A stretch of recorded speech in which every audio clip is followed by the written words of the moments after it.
Chapter 19. The Limo and its Driver Again. Will you be returning to your office or to somewhere else? The chauffeur asked.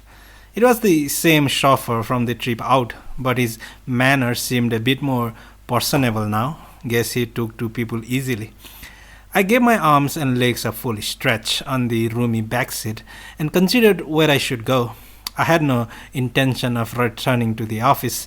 Technically, I was still on leave, and I wasn't about to try to explain all this to my partner. I wasn't about to go straight home either. Right now, I needed a good dose of regular people walking on two legs in a regular way in a regular place. Shinjuku Station, west exit, I said. Traffic was jammed solid in the direction of Shinjuku. Evening rush hour, among other things. Past a certain point, the car seemed practically glued in the place, motionless. Every so often, a wave would pass through the cars, budging them forward a few inches. I thought about the rotational speed of the Earth. How many miles an hour was this road surface whirling through space? I did a quick calculation in my head, but couldn't figure out if it was any faster than the spinning teacup at a carnival. There's many things we don't really know. It's an illusion that we know anything at all. If a group of aliens were to stop me and ask, say, Bird, how many miles an hour does the Earth spin at the equator? I'd be in a fix. Hell, I don't even know why Wednesday follows Tuesday. I'd be an intergalactic joke. I've read And Quiet Flows the Dawn and the Brothers Karamazov 3 times through, and I've read Idyllic Germanica once. I can even recite the value of pi to 16 places. Would I still be a joke? Probably. They'd laugh their alien heads off. Would you care to listen to some music, sir? Said the chauffeur. Good idea, I said. And at that, a Chopin ballad filled the car. I got the feeling that I was in a dressing room at a wedding reception. Say, I asked the chauffeur, you know the value of pi? You mean that 3.14 what's it? That's the one. How many decimal places do you know? I know it to 32 decimal places, the driver tossed out. Beyond that, well, 32 places? There's a trick to it, but yes, why do you ask? Oh, nothing really, I said, crestfallen. Never mind.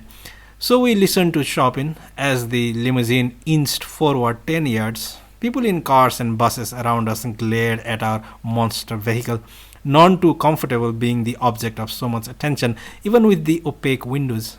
Awful traffic, I said. That it is, but sure as dawn follows night, it's going to let up sometime. Fair enough, but doesn't it get on your nerves? Certainly, I get irritated. I get upset, especially when I'm in a hurry, but I see it all as part of our training. To get irritated is to lose our way in life. That sounds like a religious interpretation of a traffic jam, if there ever was one. I'm a Christian. I don't go to church, but I've always been a Christian. Is that so? Don't you see any contradiction between being a Christian and being the chauffeur for a major right-wing figure? The boss is an honorable man. After the Lord, the most godly person I've ever met. You've met God? Certainly. I telephone him every night. Excuse me? I stammered.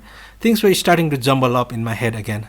If everyone called God, wouldn't the lines be busy all the time? Like directory assistants right around noon? No problem there. God is your simultaneous presence. So even if a million people were to telephone him at once, he'd be able to speak with everyone simultaneously. I'm no expert, but is that an orthodox interpretation? I mean, theologically speaking. I'm something of a radical. That's why I don't go to church. I see, I said. The limousine advanced 50 yards. I put a cigarette to my lips and was about to light up when I saw I'd been holding the lighter in my hand the whole time. Without realizing it, I'd walked off with the ship engraved silver DuPont. It felt molded to my palm as naturally as I had been born with it. The balance and feel couldn't have been better.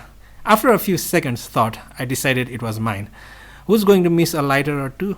I opened and closed the lid a few times, lit up and put the lighter in my pocket. By way of compensation, I slipped my big disposable into the pocket of the door. The boss gave me it a few years ago, said the chauffeur out of nowhere. Gave you what? God's telephone number.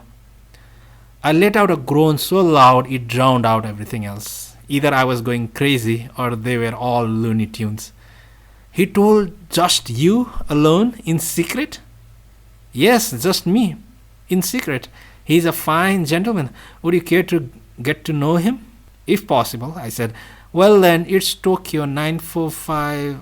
Just a second, I said, pulling out my notebook and pen. But do you really think it's alright telling me like this? Sure, it's alright. I don't go telling just anyone, and you seem like a good person. Well, thank you, I said. But what should I talk to God about? I'm not Christian or anything. No problem there. All you have to do is to speak honestly about whatever concerns you and troubles you. No matter how trivial you might think it is, God never gets bored and never laughs at you. Thanks, I'll give him a call. That's the spirit, shared the chauffeur. Traffic began to flow smoothly as the Shinjuku skyscrapers came into view. We didn't speak the rest of the way there.